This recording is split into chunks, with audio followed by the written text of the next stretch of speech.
हमारी संस्कृति, हमारे संस्कार सदा रहें हमारे साथ। सब्सक्राइब करें तिलक।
अश्वत्थामा को मार दिया। अश्वत्थामा मर गया। अश्वत्थामा को मैंने मार दिया।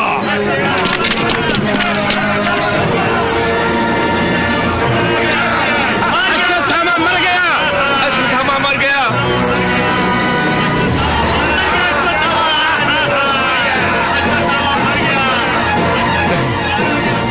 ये कैसे हो सकता है?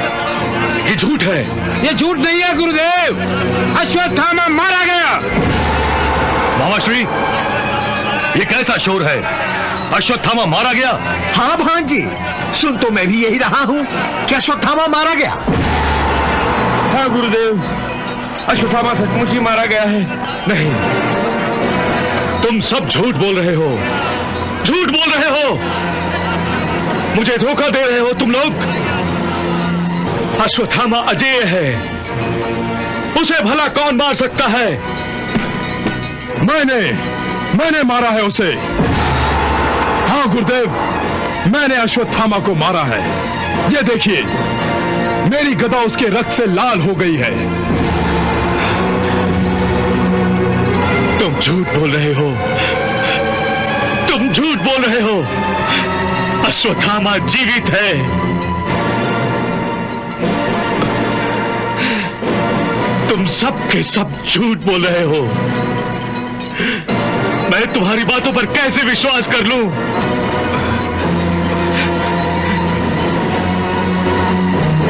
युधिष्ठिर, तुम चुप क्यों हो? क्यों हो तुम चुप? तुम कहो कि ये सब कुछ झूठ है। झूठ है ये सब कुछ। अश्वत्थामा जीवित है। तुम तो धर्मराज हो, धर्म से कहो कि क्या यह सच है कि अश्वत्थामा मारा गया?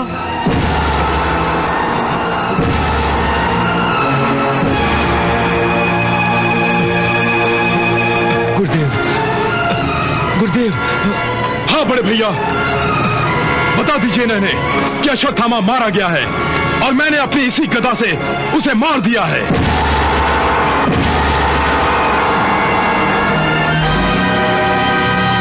बताइए बड़े भैया।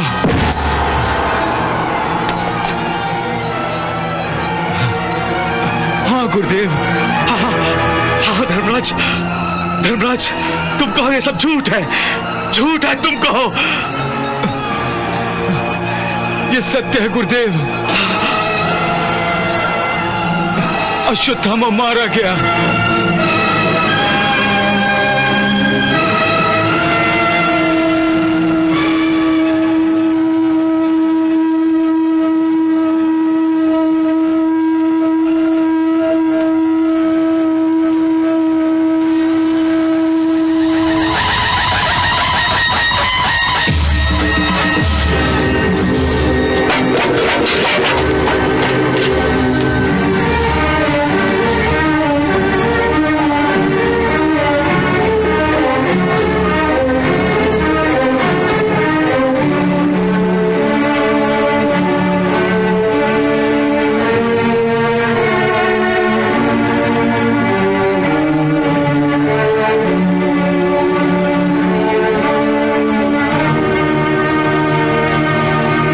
धृष्टद्युम्न।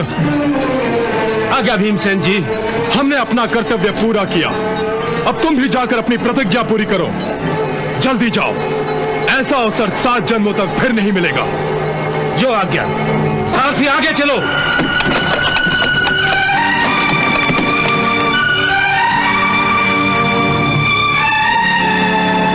महाराज, धर्मराज के मुंह से अश्वत्थामा के वध का समाचार सुनकर द्रोणाचार्य के हाथों से उनका धनुष और बाण गिर पड़ा है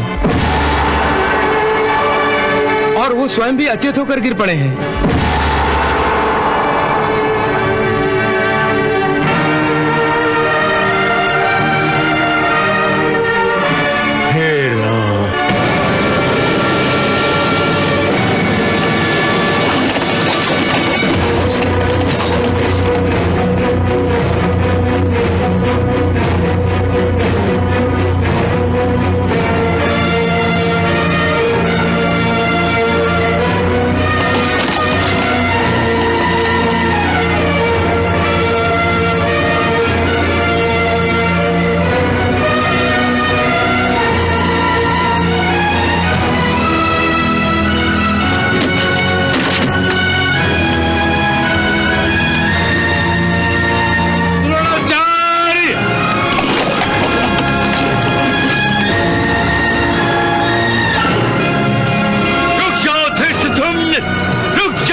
धृष्टद्युम्न, ये क्या रस कर डाला तुमने?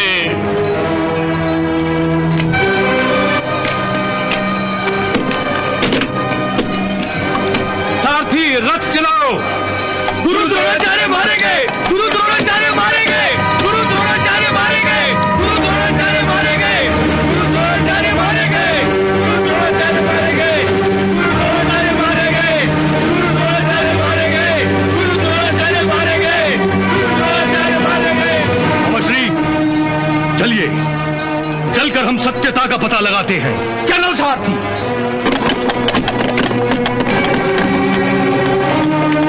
धर्मराज, मैंने अपने पिता की हत्या का प्रतिशोध ले लिया।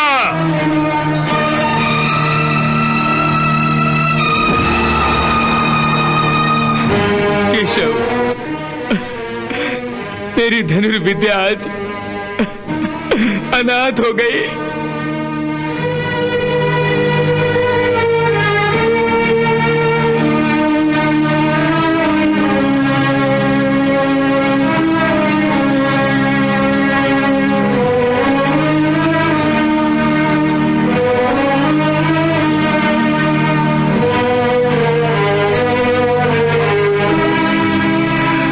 हमें क्षमा कर दीजिए गुरुदेव,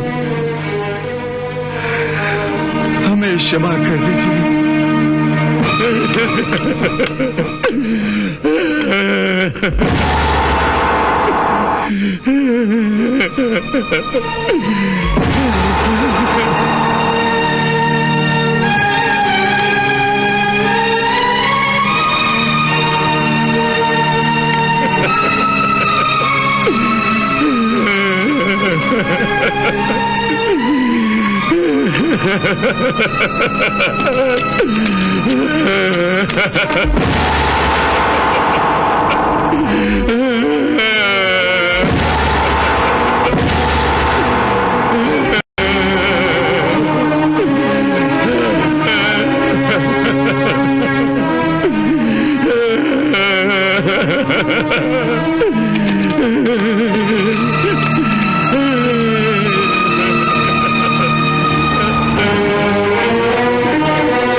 गुरुदेव, ये क्या अनर्थ हो गया?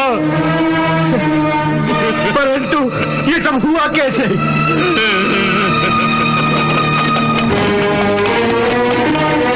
भगवान जी, ये अनहोनी हो कैसे गई?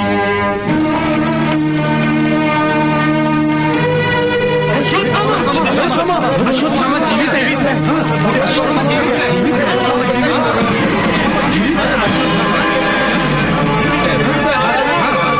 अश्वत्थामा? मामाश्री, मामाश्री, ये क्या है? अश्वत्थामा तो जीवित है। अब समझा, ये अनहोनी होनी कैसे हो गई? पांडवों ने अश्वत्थामा की मृत्यु का कांड रचकर हमें धोखा दिया है, धोखा।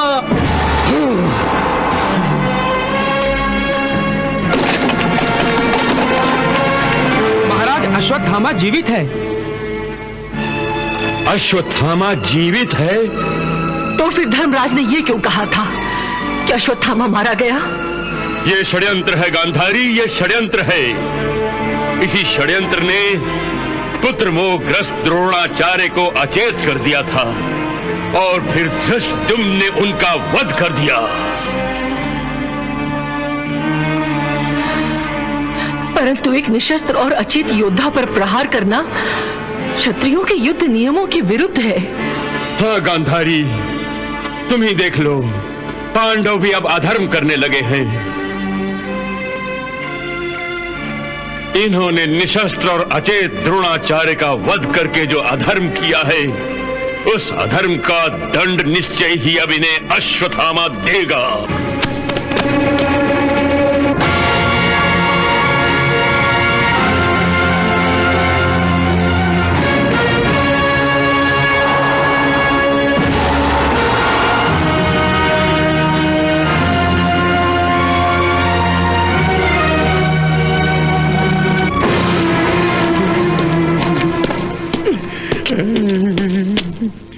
ये क्या हो गया?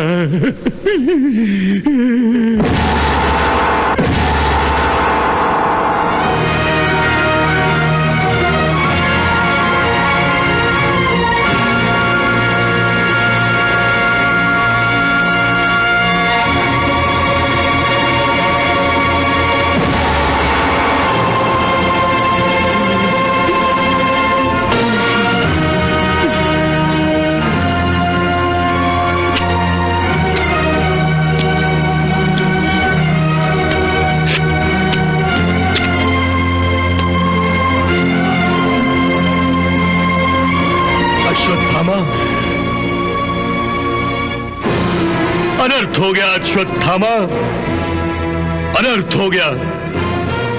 देखो,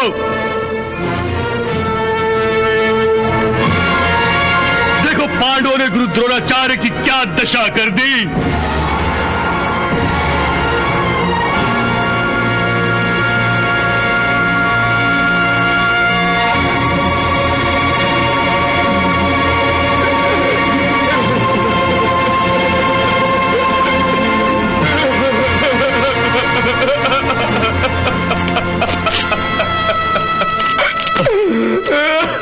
अश्वत्थामा,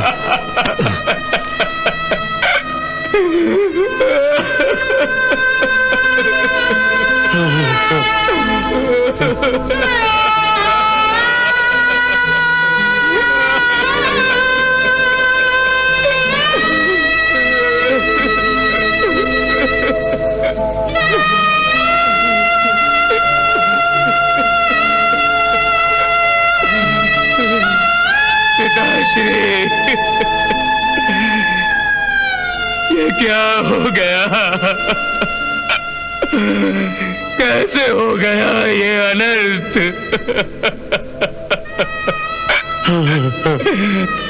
जिस सिर के आगे कौरव कुल के सारे राजकुमारों और राजाओं के सिर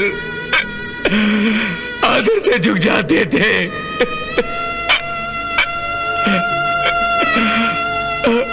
आज वही सिर धरती पर ठोकरें खाने के लिए पड़ा है।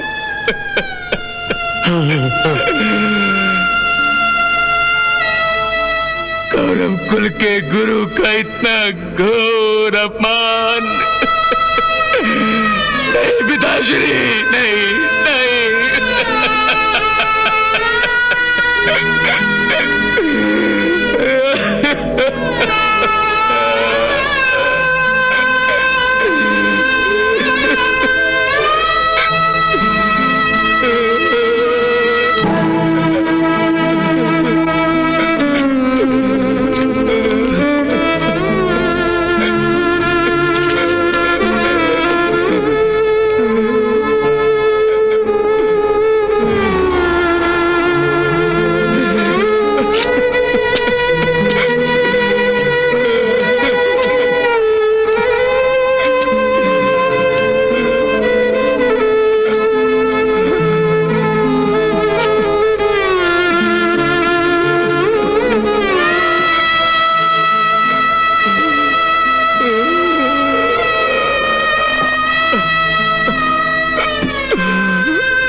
क्षमा कीजिए पिताश्री, मेरे जीते जी आपका इतना घोर अपमान हुआ है, परंतु मैं ये वचन देता हूं कि आपके इस घोर अपमान का बदला अवश्य लूंगा।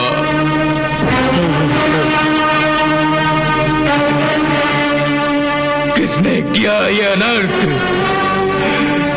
किसने किया? उनकी सहायता करने के लिए कोई भी नहीं था। तुम्हारे वध का समाचार सुनकर मैं यहां पहुंच तो गया था, परंतु बहुत देर हो गई थी अश्वत्थामा, बहुत देर हो गई थी। इससे पहले कि मैं पांडव सेनापति धृष्टद्युम्न को रोकता, उसने आचार्य द्रोणाचार्य की गर्दन उड़ा दी। धृष्टद्युम्न ने पिताश्री का वध किया।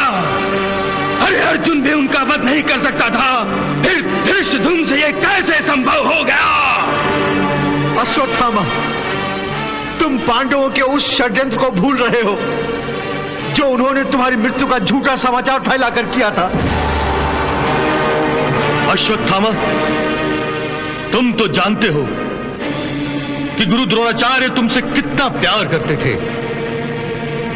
इसीलिए दुर्भाग्य से उन्होंने इस झूठ को सत्य मान लिया होगा और उनके हाथों से शस्त्र छूटे होंगे।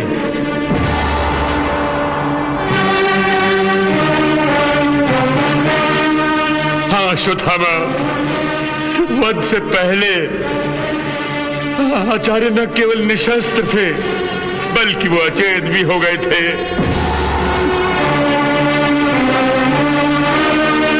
निशस्त्र और अचेत पड़े हुए थे। धृष्टद्युम्न नंगी तलवार लेकर दौड़ा और उसने आचार्य का वध कर डाला। धृष्टद्युम्न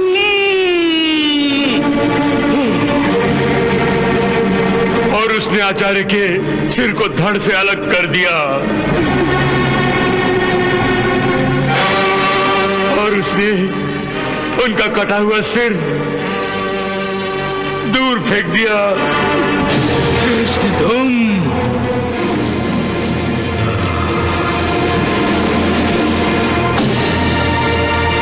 हे धृष्टद्युम्न, हे पांचालो, हे समस्त पांडवों, मैं अपने स्वर्गवासी पिता के मृत शरीर और अपने सारे योद्धाओं को साक्षी रखकर ये प्रतिज्ञा करता हूं कि जिस प्रकार षड्यंत्र से तुमने मेरे पिताश्री की निर्मम हत्या और उनका जो अपमान किया है, उसका दंड देने के लिए मैं तुम सबका और समस्त पांचालों और समस्त पांडवों का धर्म या अधर्म से किसी भी प्रकार से वध करूंगा। हाँ, वध करूंगा, वध करूंगा।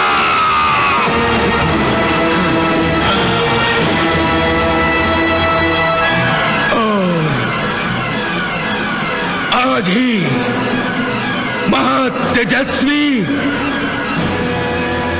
नारायण अस्त्र का प्रयोग करूंगा।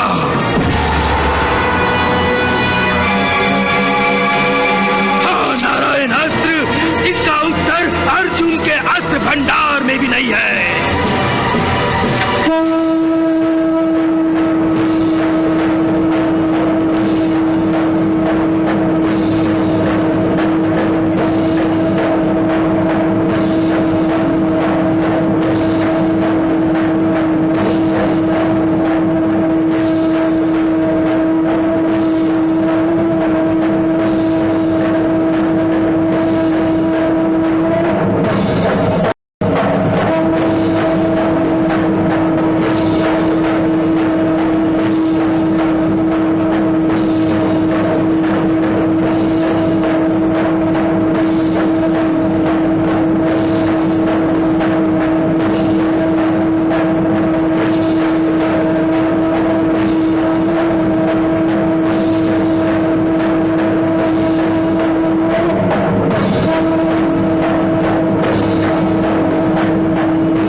ये अचानक शंखनाद कैसे होने लगा?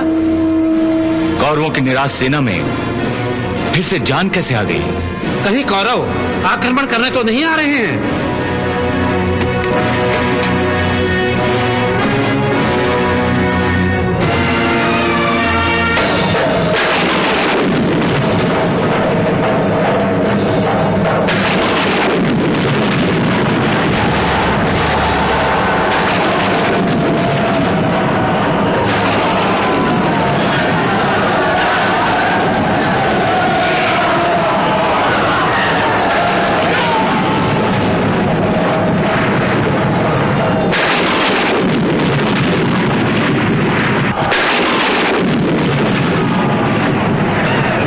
ब्रह्मास्त्र का प्रयोग किया और अब पुत्र महान नारायण अस्त्र का प्रयोग करने जा रहा है।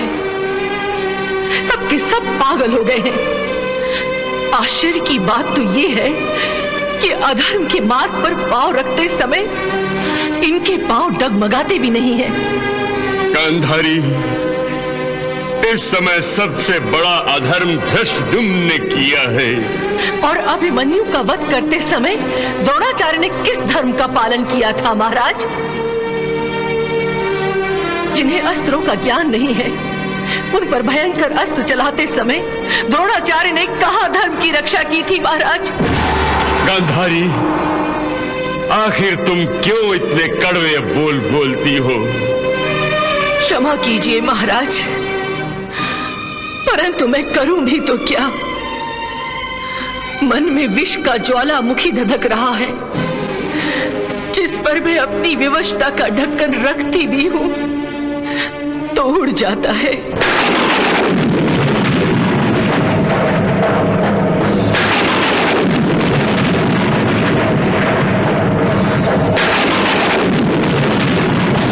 कायर पांडवों, मैं तुम्हारी तरह कायर नहीं हूं कि जब सामना नहीं कर सकते तो झूठ बोलकर किसी से शस्त्रों का त्याग करवाकर एक निशस्त्र की हत्या कर दूं।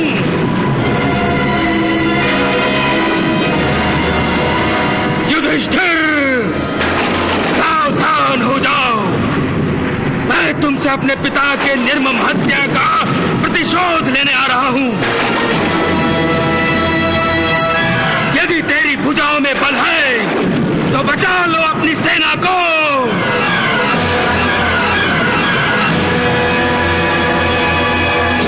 लगता है अश्वत्थामा अपने पिता की मृत्यु के कारण पागल हो रहा है।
अश्वत्थामा पर कोई अंकुश नहीं लगा सकता, कोई भी नहीं।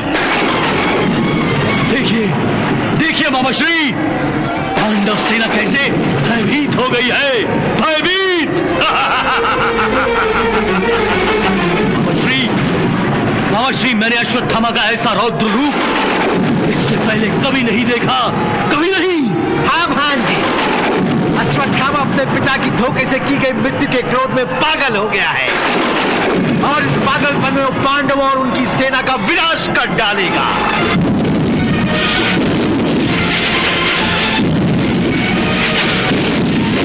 वाह अश्वत्थामा वाह, तुम्हारे इस नारायण अस्त्र का उत्तर ना तो अर्जुन दे सकता है और ना ही कृष्ण। देखिए देखिए मामाश्री, इन वीर पांडवों की विवशता तो देखिए।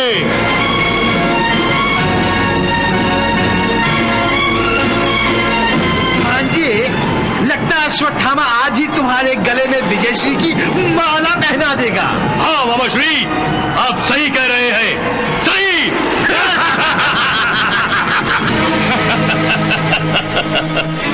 जिसे हम कोई महत्व देने को तैयार नहीं थे, वही अश्वत्थामा अंत में पांडवों का काल बन गया है। मेरे विचार से पांडवों को महाविनाश से कोई नहीं बचा सकेगा, कोई नहीं। हे संजय, तुम मुझे ये बताओ कि अपने आप को सर्वश्रेष्ठ धनुर्धर समझने वाला अर्जुन नारायण अस्त्र का उत्तर देने के लिए क्या कर रहा है?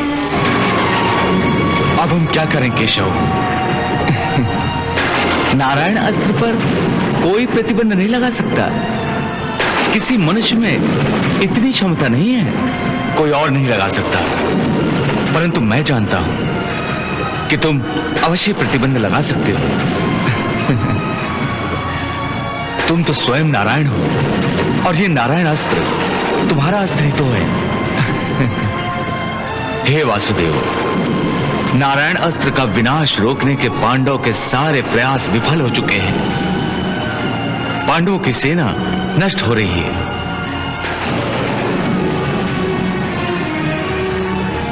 और शायद ये उसी आधे सच और आधे झूठ का परिणाम है जो मैंने द्रोणाचार्य को निशस्त्र करने के लिए कहा था। परंतु मेरे पाप का दंड मेरी सेना को क्यों मिल रहा है? हे नारायण, मैं अपने पाप का दंड भोगने के लिए तैयार हूं। मैं अपनी सेना सहित आपकी शरण में आ रहा हूं। हमारी रक्षा करो वासुदेव, हमारी रक्षा करो। केशव, बड़े भैया की प्रार्थना स्वीकार कर लो। बड़े भैया, पांडव सेना के आप अधिपति हैं, इसलिए सेना की रक्षा आप करेंगे। परंतु कैसे केशव, कैसे? नारायण अस्त्र के विनाश को मैं कैसे रोकूं? नारायण अस्त्र के तोड़ का रहस्य मैं आपको बताता हूं। नारायण अस्त्र का उत्तर देकर उसका अपमान मत कीजिए। निशस्त्र हो उसके सामने हाथ जोड़ लीजिए।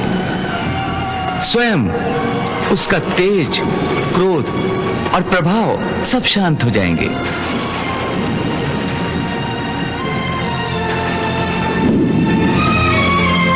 आप भी ऐसा कीजिए और आप अपनी सारी सेना को निशस्त्र होकर रथ से उतरकर रणभूमि पर विनम्रता से हाथ जोड़कर खड़े होने का आदेश दीजिए। नारायण अस्त्र स्वयं शांत हो जाएगा। ठीक है, मैं अभी अपनी सेना को आदेश देता हूं।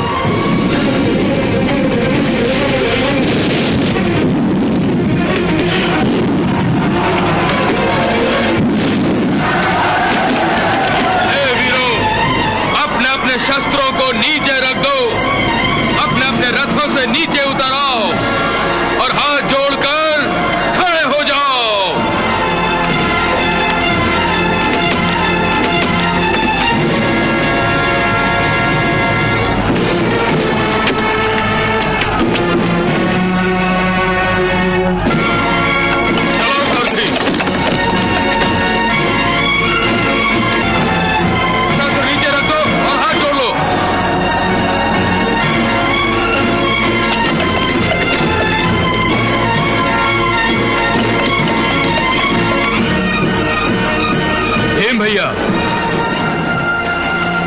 अपने शस्त्र नीचे रख दीजिए और रथ से उतरकर प्रणाम कीजिए। सेनापति जी, ये क्या कह रहे हैं आप? हथियार डालने का आदेश दे रहे हैं? युद्ध भूमि पर हम युद्ध करने आए हैं, हथियार डालकर उनका अपमान करने नहीं। हम युद्ध करेंगे, अवश्य युद्ध करेंगे। ये समय युद्ध करने का नहीं भीम भैया, यह समय युद्ध करने का नहीं है तो क्या दुर्योधन को शांति प्रस्ताव भेजने का है? मैं आपका क्रोध समझता हूं भीम भैया, परंतु आपने जो बात क्रोध में कही वो भी उचित है। ये समय शांति प्रस्ताव रखने का नहीं है, परंतु ये समय युद्ध करने का भी नहीं है। मैं तुम्हारी बातों में नहीं आने वाला मधुसूदन। यदि हम हाथ बांधकर खड़े रहे तो नारायण अस्त्र से निकलने वाले विविध अस्त्र हमारा नाश कर देंगे। नहीं नहीं भीम भैया, बल्कि यदि आप हाथ जोड़कर खड़े रहेंगे तो नारायण अस्त्र का क्रोध शांत हो जाएगा, और यदि अस्त्र उठाकर नारायण अस्त्र का प्रतिकार करने का प्रयास भी करेंगे तो नारायण अस्त्र भयंकर विनाश करेगा। इसलिए आप अपने अस्त्र नीचे रखकर रथ से नीचे उतर आइए।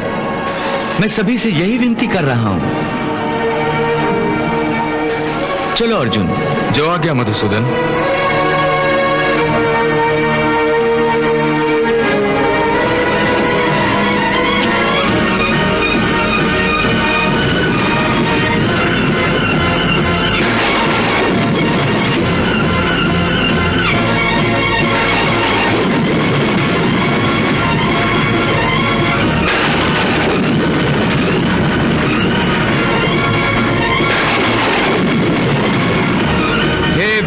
महावीरों, तुम सब अपने हथियार नीचे रख दो और अपने रथ और सवारियों से नीचे उतरकर विनम्रता से हाथ जोड़ लो।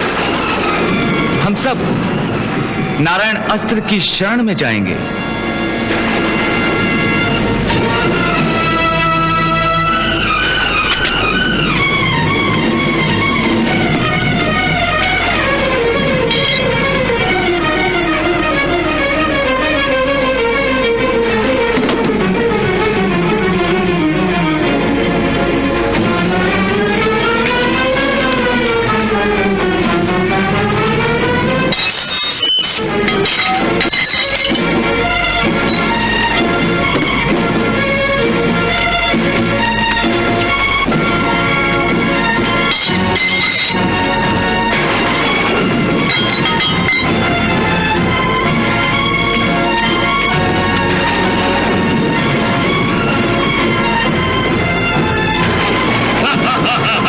देखिए मवाश्री, देखिए पांडव और उनके योद्धा अपने अपने रथों से उतरकर नारायण अस्त्र को विनम्र प्रणाम कर रहे हैं।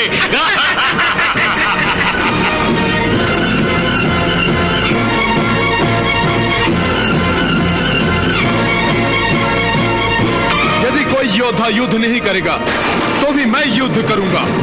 अपने बाहुबल से मैं नारायण अस्त्र का निवारण करूंगा।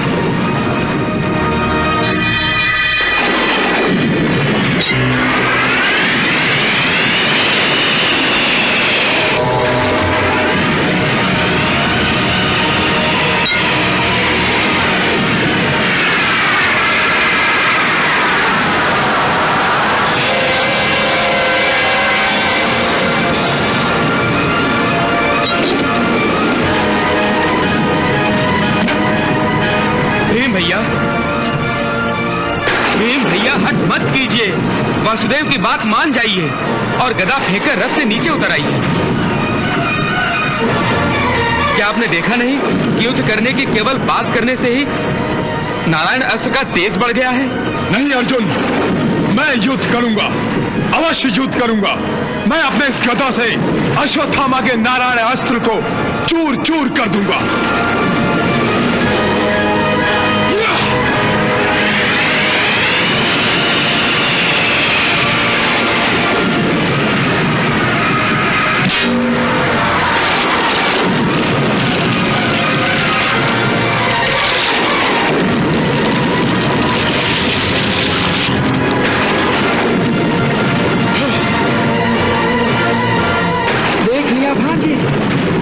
भीम अपने बल के अहंकार में नारायण अस्त्र से टक्कर लेने की मूर्खता दिखा रहा है। बुद्धि का शत्रु भीम भला कृष्ण और अर्जुन की बात कहां सुनने वाला है। ये नहीं जानता कि युद्ध बाहुबल से नहीं बल्कि बुद्धि से जीते जाते हैं, बुद्धि से। हाँ अवश्य करने दीजिए, भीम को आत्महत्या करने दीजिए। अच्छा है, ऐसे ही एक एक करके हमारे शत्रु कम होते जाएंगे। हाँ युवराज, इस नारायण अस्त्र से केवल भीम का ही नहीं बल्कि 5 पांडवों का अंत निश्चित है। हाँ अश्वत्थामा, तुम इससे अच्छी श्रद्धांजलि अपने पिता को और नहीं दे सकते थे। इससे तुम्हारे पिताश्री की हुई 5 पांडवों को मारने की प्रतिज्ञा भी पूरी हो जाएगी।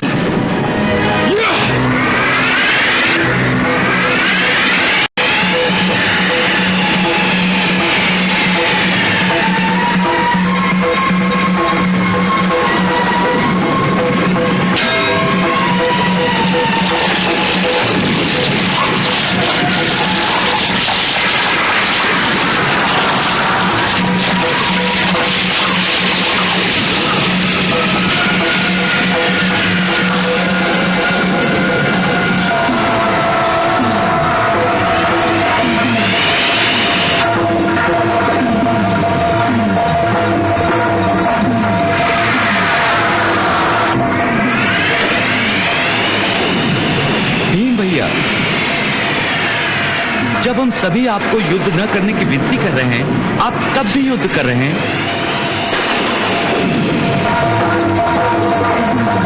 क्या आप हम सबकी विनती अनसुनी कर देंगे?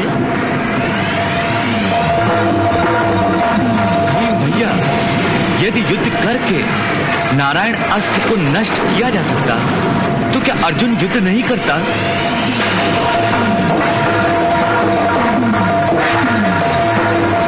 भीम भैया मान गया कि आप हम सबसे बलशाली हैं। आपको 10 सहस्त्र हाथियों का बल प्राप्त है। फिर भी आपने देख लिया कि आपका ये बल नारायण अस्त्र के विरुद्ध पर्याप्त नहीं है। फिर आप क्यों लड़ना चाहते हैं? आप अपने हथियार नीचे रख के तो देखिए कि क्या परिणाम होता है।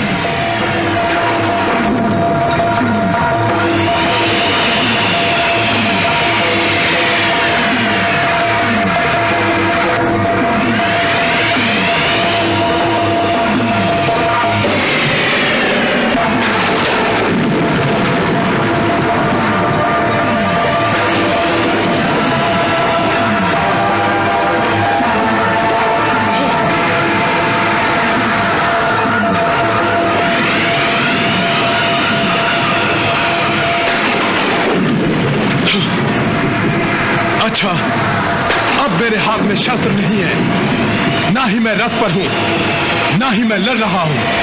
परंतु आपके मन में तो युद्ध करने का विचार है। हाँ, ये बात भी घातक है भीम भैया। जो वीर मन से भी नारायण अस्त्र से युद्ध करने का विचार भी रखता है, चाहे वो निशस्त्र क्यों ना हो, नारायण अस्त्र उसका विनाश कर देता है।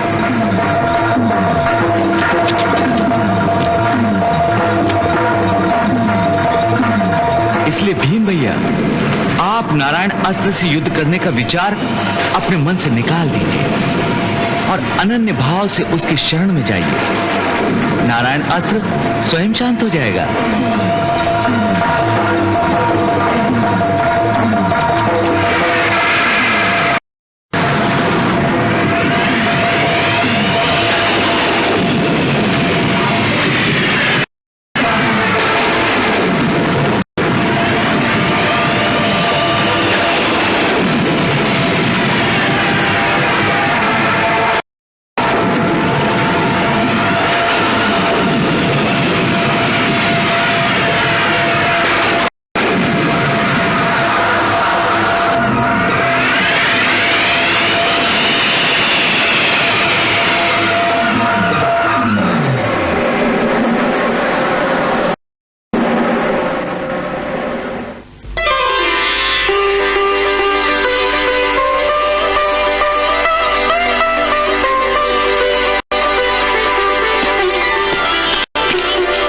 मुझे क्षमा कर दीजिए केशव, मुझसे भूल हो गई।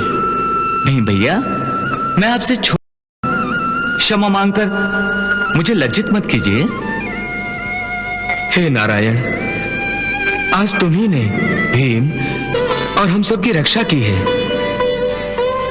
मैं चाहूंगा वासुदेव कि तुम्हारी कृपा दृष्टि इसी प्रकार सदा ही हम पर रहे।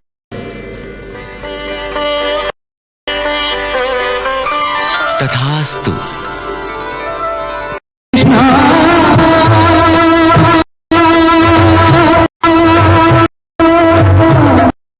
हरे